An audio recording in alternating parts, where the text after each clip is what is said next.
Welcome to the voice of Christ by reverend Nathaniel Sikka. आप सभी का वॉइस ऑफ क्राइस्ट चैनल पर स्वागत। प्लीज सब्सक्राइब करें, लाइक करें, कमेंट करें और शेयर करें ताकि मुझे पता हो कि आप मुझे सुन रहे हैं। Thank you.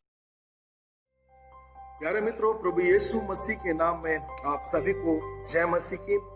और मुझे सौभाग्य मिला था 2020 6 अप्रैल में श्रीलंका शहर में जाकर, श्रीलंका देश में जाकर अपने कुछ पासवान साथियों के साथ में एक पास्टेड कॉन्फ्रेंस की मीटिंग को अटेंड कर सकूं, एक सेमिनार को अटेंड कर सकूं।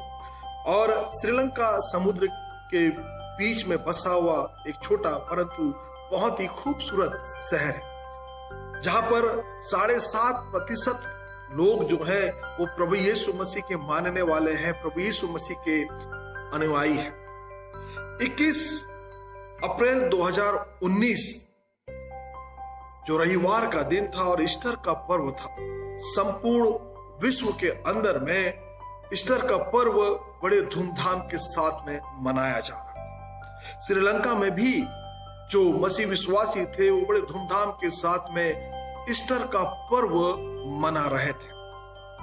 और जब ईस्टर का पर्व मना रहे थे, जब वो इबादत कर रहे थे प्रभु के भवन में, तब एक बड़ी दुखद घटना श्रीलंका के अंदर में घटी। 21 अप्रैल 2019 की ये बात, ईस्टर का दिन था और एक बड़ी दुखद घटना, जब आराधक प्रभु की आराधना कर रहे थे इस पर्व के अवसर में, तो एक बड़ी दुखद घटना घटी। एंथोनी चर्च श्रीलंका और सेबेस्टियन नेगम्बो चर्च श्रीलंका और एक और चर्च थे, ऐसे 3 चर्च थे जहां पर आराधना चल रही थी। लोग उत्साह के साथ में पर्व मना रहे थे और अचानक 8:45 जो कि सुबह का वक्त था, बम ब्लास्ट हुआ। और इस बम ब्लास्ट में सैकड़ों लोग आराधना करते हुए घायल। इस बम ब्लास्ट में 50 से भी अधिक लोग, क्या पुरुष, क्या स्त्री, क्या बच्चे, क्या बुजुर्ग जो वहां पर आराधना करते हैं, वो मौत की नींद सो गए। कुछ तस्वीरें हैं जो आप बैकग्राउंड में देख सकते हैं उस घटना की। और मुझे अवसर मिला कि 2020 फरवरी माह में मैं जब वहां पर श्रीलंका में था, तो मुझे मौका मिला कि मैं उस चर्च में जाऊं। सेंट एंथोनी चर्च में मैं अपने पासवान भाइयों के साथ में गया और ठीक हम उस स्थान पर बैठे, मैं उस स्थान पर बैठा था जहां पर वो घटना घटी थी और जहां पर बहुत सारे विश्वासी आराधना करते हुए घायल हुए थे और बहुत सारे विश्वासी मौत की नींद सो गए थे। 1 साल बाद की घटना थी और सब कुछ नॉर्मल हो चुका था, लेकिन उस स्थान पर बैठकर उन बातों को, उन घटनाओं को याद करके उस वक्त में हमारा हृदय पीड़ित हो रहा था।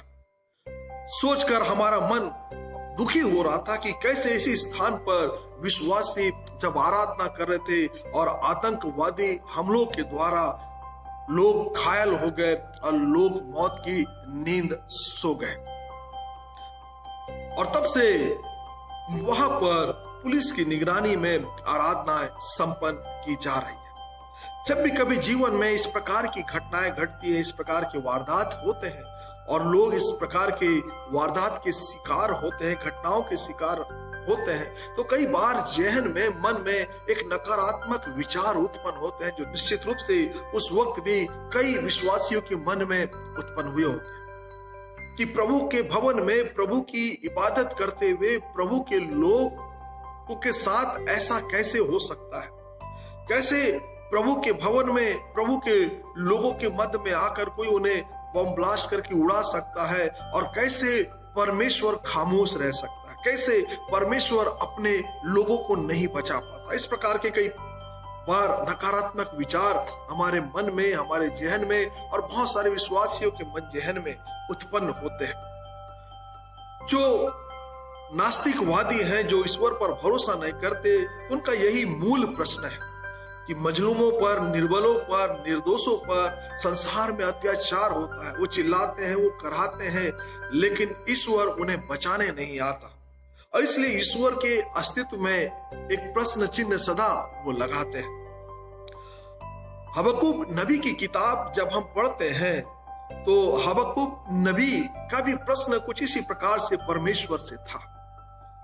हबक्कूक कहता है कि चारों ओर अत्याचार है और प्रभु तू खामोश है, चारों तरफ अन्याय हो रहा है और प्रभु तू न्याय नहीं करता है, तू क्यों खामोश है। ये हबक्कूक नबी का भी प्रश्न पवित्र शास्त्र के अंदर में परमेश्वर से था।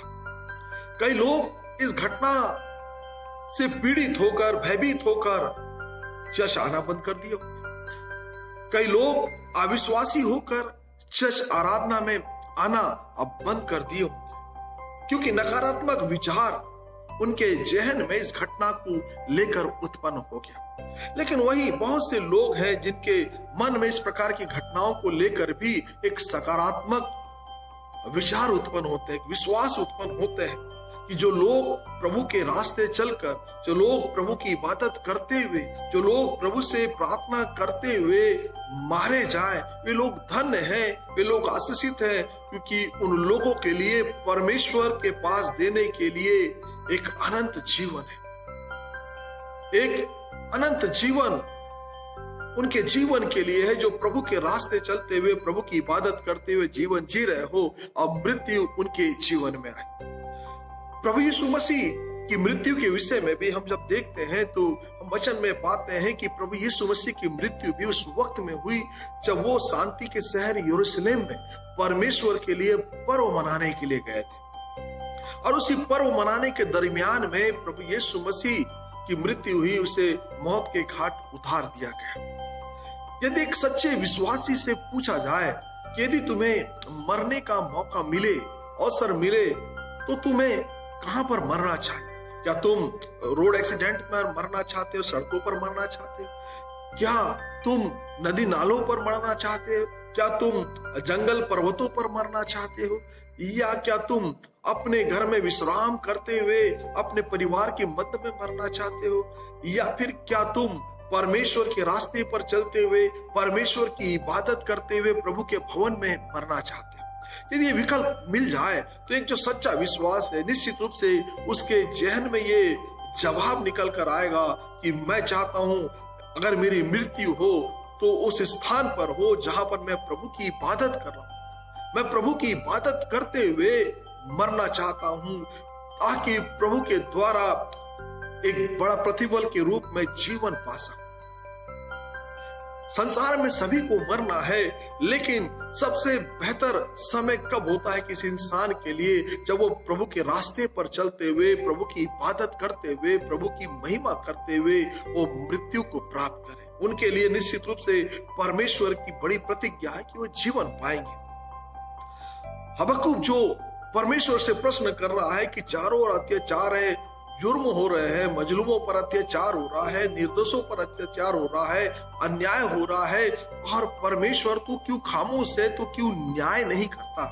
अय्यूब के इस प्रश्न पर परमेश्वर का एक बहुत जबरदस्त, बहुत ही अच्छा उत्तर है, जो हम हबक्कूक उसके दूसरे अध्याय के 4 पद में पढ़ते हैं। परमेश्वर कहता है, जो धर्मी जन है वो विश्वास से जीवित रहेगा। जो धर्मी जन है वो विश्वास से जीवित रहेगा। परमेश्वर का जीवित कलाम कहता है, बेशक इस संसार के अंदर में अत्याचार है, बेशक इस संसार के अंदर में अन्याय है, बेशक इस संसार के अंदर में त्रासदी है, त्राही है, लेकिन धर्मी जन जो है वो अपने विश्वास के कारण से जीवित रहेगा। उस अनंत जीवन के लिए जीवित रहेगा, उस अनंत जीवन में जीवित रहेगा जो परमेश्वर उसे एक नए जीवन के रूप में देने पर है, या उसे परमेश्वर देता है। हर वो विश्वासी जो इस संसार में प्रभु की इबादत करते हुए, प्रभु के मार्गों पर चलते हुए यदि उसकी मृत्यु होती है, निश्चित रूप से उसकी मृत्यु उसके जीवन के लिए फलवंत होगी, क्योंकि वो धर्मी है, वो विश्वासी है जो प्रभु के अनुग्रह से अनंत काल तक जीवित रहेगा। प्रभु आप सबको बड़ी आशीष दे, और जरूर मेरे इस चैनल को आप सब्सक्राइब करें। आपके पास में कोई विषय है तो आप कमेंट करें, ताकि आपके विषय को लेकर भी मैं प्रभु के वचन को आपके लिए बांट सकूं। आप सभी को जय मसीह।